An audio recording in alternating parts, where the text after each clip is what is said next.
이번 시간에는 아버지께서 아들에게 권세를 주실 때, 이 제목으로 하나님 말씀을 살펴보도록 하겠습니다. 아버지께서는 아들에게 권세를 주시게 됩니다. 그래서 그 아들에게 권세를 주시게 되면 이제 그 백성들이 영생을 얻는 시대가 오게 됩니다. 그래서 이 시간에 아버지께서 아들에게 권세를 주실 때, 이 제목으로 하나님 말씀을 살펴보도록 하겠습니다. 그래서 아버지께서 아들에게 권세를 주시기 전에 먼저 모든 이방 나라들에게 그 권세가 주어지게 됩니다. 그래서 마지막 때는 네 종류의 권세자들이 나타나게 됩니다. 마지막 때 네 종류의 권세자들이 나타나게 되는데, 첫째는 바로 이 모든 이방에 권세를 주시게 되고, 그 모든 이방에 권세를 주신 뒤에 아들에게 권세를 주시게 됩니다. 그리고 이 아들과 함께 하나님의 백성들은 하늘로 올라가게 되고, 전 4년 반이 시작이 되는데, 그 전 3년 반에 두 증인에게 권세가 주어지게 됩니다. 그리고 전 4년 반이 끝나고 후 3년 만에 다스릴 짐승에게 권세가 주어지게 됩니다.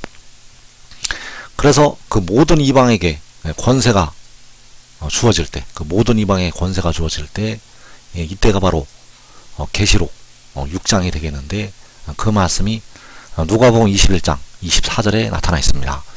그들이 칼날에 죽임을 당하며 모든 이방에 사로잡혀 가겠고, 예루살렘은 이방인의 때가 차기까지 이방인들에게 밟히리라. 자, 여기에서 모든 이방, 이 모든 이방이 바로 계시록 6장에서 하나님의 백성들을 박해하고 이 땅의 4분의 1을 죽이게 됩니다. 그래서 이 모든 이방에게 그 권세가 주어진 뒤에 아버지께서 그 아들에게 권세를 주시게 됩니다.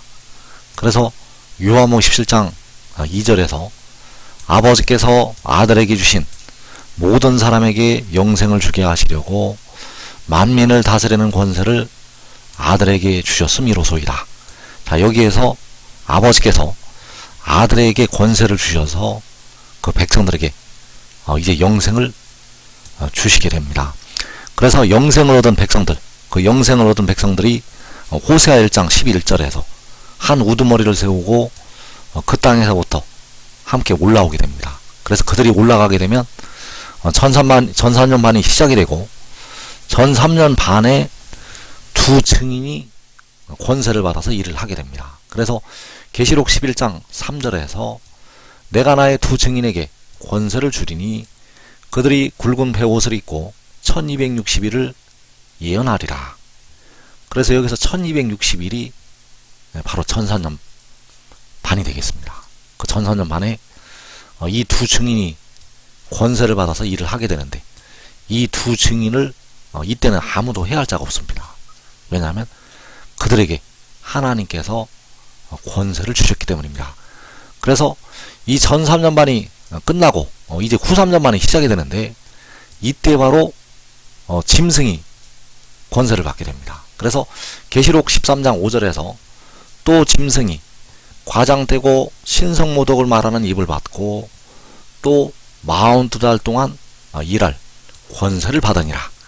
이 42달이 역시 1260일이 되겠는데, 바로 후 3년 반이 되겠습니다. 그 후 3년 만에 그 짐승이 일할 권세를 받게 됩니다.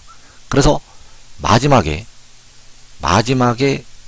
이 모든 이방이 권세를 받아서 하나님의 백성들을 박해를 하게 되고, 두 번째로 그 아들이 만민을 다스리는 권세를 받아서 하나님의 백성들에게 영생이 임하게 되고, 그리고 두 증인이 권세를 받아서 전 4년 반 1260일을 일을 하게 되고, 그리고 후 3년 만에 짐승이 권세를 받아서 42달 일을 하게 됩니다. 그래서 이 마지막에 권세자들은 바로 하나님께로부터 권세를 받아서 일을 하게 된다는 사실입니다. 그래서 가장 먼저 그 모든 이방에게 이 마지막 때 그 권세가 주어지게 되는데, 그 마지막에 그 모든 이방에게 권세가 주어질 때 하나님의 백성들이 이 모든 이방에 사로잡혀 간다는 사실입니다. 누가복음 21장 24절에서 그들이 칼날에 죽임을 당하며 모든 이방에 사로잡혀 가겠고 예루살렘은 이방인의 때가 차기까지 이방인들에게 밟히리라. 자, 여기에서 이 모든 이방, 이방인의 때라고 할 때 이 이방인, 그리고 이 이방인들에게 밟힌다고 할 때 이 이방인들, 이 이방인들이 하나님의 백성들을 계시록 6장에서 박해를 하게 됩니다. 그리고 스가랴 14장 2절에서 내가 이방 나라들을 모아 예루살렘과 싸우게 하리니 성읍이 함락되며 가옥이 약탈되며 부녀가 욕을 당하며 성읍 백성이 절반이나 사로잡혀 가려니와. 자, 여기에서 여호와께서 이방 나라들을 모아서 예루살렘과 싸우게 하신다고 말씀을 하셨습니다. 여기에서 이방 나라들을 모아서 예루살렘과 싸우게 하신다는 것. 그래서 그 이방 나라들이 하나님께로부터 권세를 받아서 백성들과 싸우게 된다는 사실입니다. 그 이방 나라들이 권세를 받아서 싸운다는 것. 왜냐하면 여호와께서 그 이방 나라들을 모아서 예루살렘과 싸우게 하시기 때문입니다. 그리고 마태복음 24장 9절에서 그때의 사람들이 너희를 환란에 넘겨주겠으며 너희를 죽이리니 너희가 내 이름 때문에 모든 민족에게 미움을 받으리라. 자, 여기에서 모든 민족, 자, 예수 믿는 백성들이 환란에 넘겨지고 예수 믿는 백성들이 죽임을 당하고 모든 민족에게 미움을 받을 것이라고 말씀하셨습니다. 그렇다면 여기에서 바로 그 모든 민족이 바로 이 모든 이방이 되겠고 이 이방 나라들이 되겠습니다. 너희가 내 이름 때문에 모든 이방에게 미움을 받으리라.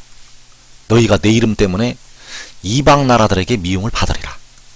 그래서 미움을 받기 때문에 사로잡혀 가게 되고 미움을 받기 때문에 죽임을 당하고 미움을 받기 때문에 가옥이 약탈이 되고 미움을 받기 때문에 부녀가 욕을 당하게 된다는 사실입니다.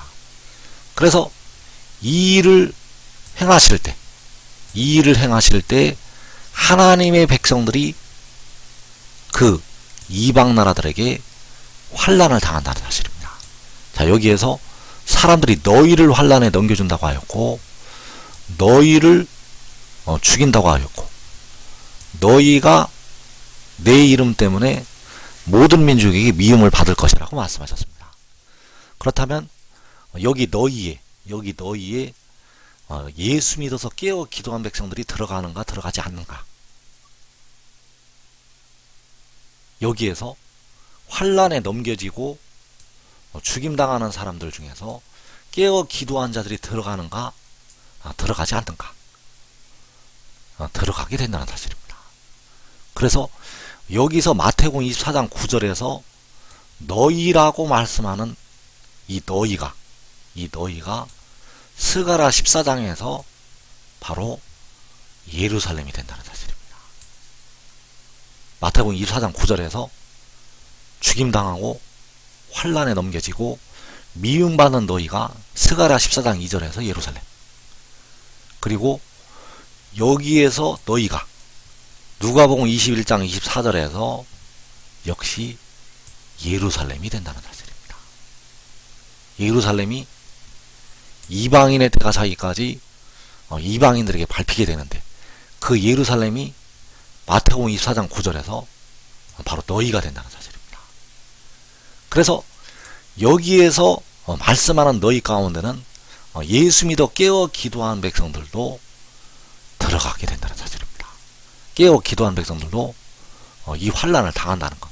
그래서 예수 믿어 깨어 기도해도 이 마지막 이 마지막 날에 그 육신이 환난을 당한다는 것을 우리가 꼭 깨달아야 된다는 사실입니다. 예수 믿어 깨어 기도해도 그 육신은 환난을 당한다는 것. 그래서 그 백성들이 환난을 당할 때가 요한계시록 6장에서 4분의 1이 죽임을 당할 때, 요한계시록 6장에서 4분의 1이 죽임을 당할 때가 예수 믿어 깨어 기도한 백성들이 환난을 당할 때가 된다는 것을 우리가 깨달아야 되겠습니다. 그래서 이 이방 나라들, 내가 이방 나라들 모아서 예루살렘과 싸우게 하신다고 스가랴 14장에서 말씀을 하고 있고, 누가복음 21장에서 예루살렘은 이방인의 때가 차기까지 이방인들에게 밟힌다고 말씀하셨습니다. 그래서 그 이방인들이 마태복음 24장 9절에서 너희가 내 이름 때문에 모든 민족에게 미움을 받으리라고 말씀하신 그 모든 민족이 된다는 사실입니다. 모든 민족이 스가랴 14장에서 이방 나라들이요, 누가복음 21장 24절에서 바로 이 이방인들. 그래서 이 환란이 요한계시록 6장에서 첫째 인을 떼실 때부터 넷째 인을 떼실 때까지 이 환란이 일어나게 됩니다. 모든 민족에게 미움받고 이방인들에게 밟히는 이 환란, 이방 나라들을 모아서 예루살렘과 싸우게 하시는 그 환란이 계시록 6장에서 첫째 인을 떼실 때부터 넷째 인을 떼실 때까지 일어나게 된다는 사실입니다. 그래서 이 환란이 이제 끝나게 됩니다. 자, 이 환란이 이제 끝날 때 주님께서 공중에 강림을 하시게 되고, 주님께서 공중에 강림을 하신 후에 이 아들이 나타나게 됩니다. 이 아들은 여호와께서 태초에 가지신 지혜가 되겠고, 그가 요한계시록 10장에서 그 오른발로 바다를 밟고 왼발로 땅을 밟고 서 있는 그 힘센 천사가 되겠습니다. 그래서 이 아들이 나타나서 이 모든 이방을 심판하게 됩니다. 이 아들이 나타나서 이 모든 이방을 심판하고 사로잡혀 갔던 하나님의 백성들을 각 나라에서 해방을 시키게 됩니다. 그 아들이 그 하나님의 백성들을 죽이고 환란에 넘겨주고 약탈하고 욕보이고 사로잡아 갔던 이 모든 이방, 그 모든 이방을 심판하고, 모든 이방을 심판하고 하나님의 백성들에게 영생을 주게 되고 각 나라에서 해방을 시킨다는 것. 그래서 이때는 바로 요한계시록 7장이 되겠고, 그 요한계시록 7장에서 하나님의 자녀들이 해방이 되어서, 하나님의 자녀들이 해방이 되어서 모든 나라에서 나오게 됩니다. 그래서 그 아들이 모든 이방을 심판하고 백성들에게 영생을 주게 되는데, 이 아들이 바로 독생자, 유일하게 태어난 자가 되겠고, 그 아들이 바로 여호와께서 태초에 가지신 지혜가 되겠습니다. 그래서 우리가 알아야 될 것이, 이 아들은 백성들의 몸의 속량을 담당하게 됩니다. 로마서 8장 23절에서 바울이 말하기를 우리가 속으로 탄식하여, 우리까지도 속으로 탄식하여 우리 몸의 속량을 기다린다고 말씀을 하고 있습니다. 그래서 여호와께서는 친히 자신을 낮추시고 아들의 모양으로 오셔서 백성들의 영혼을 구속을 하셨고, 이 아들은 백성들의 무덤으로 들어가고 있는 썩어짐의 종로릇을 하고 있는 그 몸의 속량을 담당을 하게 됩니다. 그래서 때가 이르면 여호와께서는 그 아들에게, 바로 지혜에게 권세를 주시게 되고 그 백성들을 해방을 시키시게 됩니다. 그래서 요한복음 17장 1절에서 눈을 들어 하늘을 우러러 이르시되 아버지여 때가 이르러 싸우니 아들을 영화롭게 하사 아들로 아버지를 영화롭게 하게 하옵소서. 아버지께서 아들에게 주신 모든 사람에게 영생을 주게 하시려고 만민을 다스리는 권세를 아들에게 주셨음이로소이다. 자, 여기에서 아버지께서 영생을 주시려고 만민을 다스리는 권세를 아들에게 주신다고 말씀하셨습니다. 자, 백성들이 영생을 얻기 위해서는 반드시 그 아들이 만민을 다스리는 권세를 받아야 됩니다. 그 아들이 만민을 다스리는 권세를 받아서 그 모든 이방들로부터 백성들을 해방을 시켜야만 그 백성들이 영생을 얻을 수가 있다는 사실입니다. 그래서 아버지께서 아들에게 만민을 다스리는 권세를 주실 때 그 아들이 아버지께로 인도함을 받게 됩니다. 그래서 그때가 바로 다니엘서 7장 13절에 나타나 있습니다. 내가 또 밤 환상 중에 보니 인자 같은 이가 하늘 구름을 타고 와서 옛적부터 항상 계신 이에게 나아가 그 앞으로 인도되매 그에게 권세와 영광과 나라를 주고, 자, 그에게, 그 아들에게 권세와 영광과 나라를 주게 되는데 바로 이 권세가 만민을 다스리는 권세가 되겠습니다. 그래서 그 인자 같은 이가 바로 아들이 되겠고, 옛적부터 항상 계신 이는 바로 아버지가 되시겠습니다. 그래서 그 아들이 아버지 앞으로 인도가 되고 그 아들에게 권세와 영광과 나라를 주게 된다는 사실입니다. 그래서 그 아들이 권세를 받아서 모든 이방을 심판을 하게 되고 그 백성들에게 영생을 주게 된다는 사실입니다.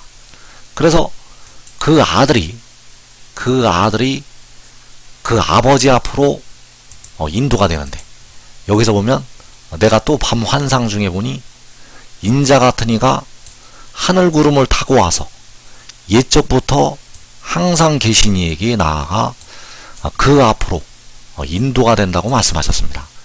그래서 옛적부터 항상 계신 이는 태초 전부터 계신 분이 되겠습니다. 옛적부터 항상 계신 분은 태초 전부터 계신 분, 처음과 마지막이 되시는 만군의 여호와가 되신다는 사실입니다. 그렇다면 여기에서 나타나는 인자 같은 이, 그 인자 같은 이는 태초에 가지신 지혜가 되겠습니다. 여기에서 다니엘이 본 환상 중에서 인자 같은 이가 바로 태초에 가지신 지혜, 그래서 여호와께서는 태초 전에 계신 분이 되겠습니다. 여호와께서는 태초 전에 계신 분, 그리고 인자 같은 이는 태초에 여호와께서 가지시게 됩니다.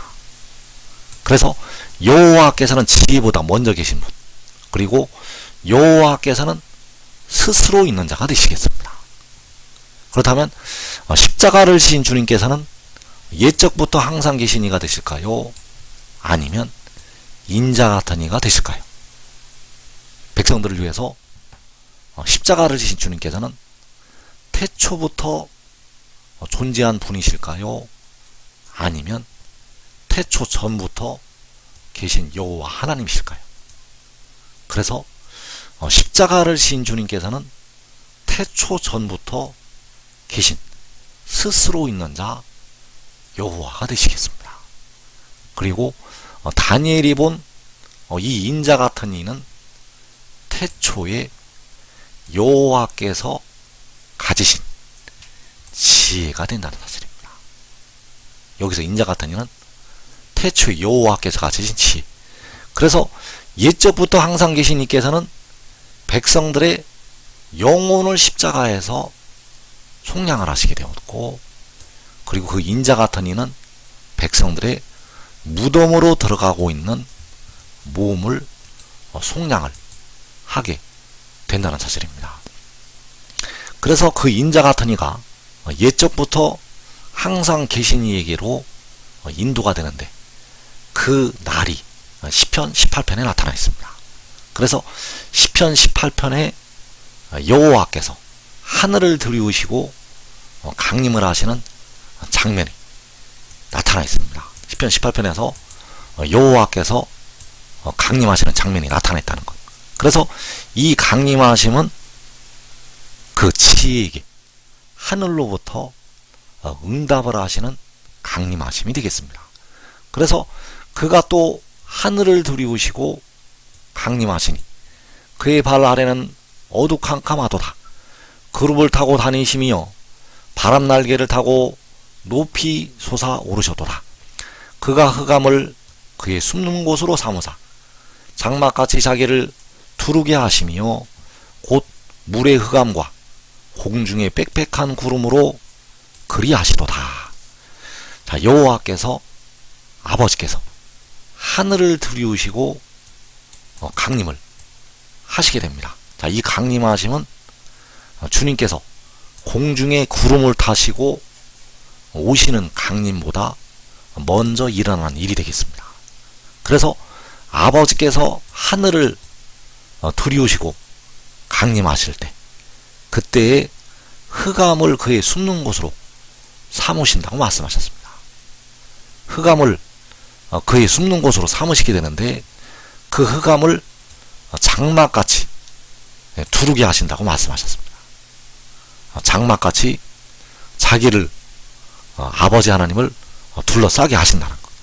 그래서 무슨 흑암으로 두르게 하시게 되는가 하면 물의 흑암과 공중의 빽빽한 구름으로 그리하신다고 말씀하셨습니다. 그 물의 흑암과 공중의 빽빽한 구름으로 자기를 두르게 하신다는 것. 그래서 사람들에게는 보이지가 않습니다.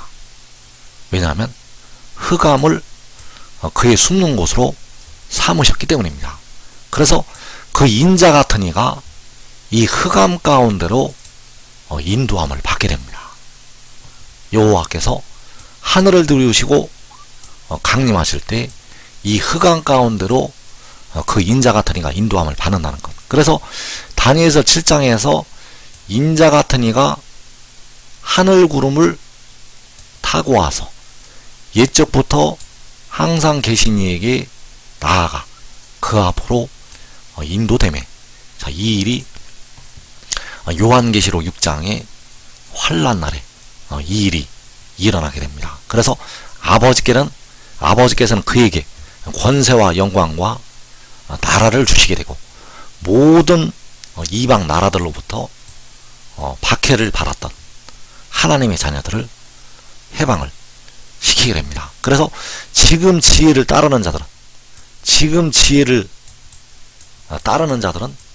이 땅의 환란을 들어가지 않을 수가 있습니다.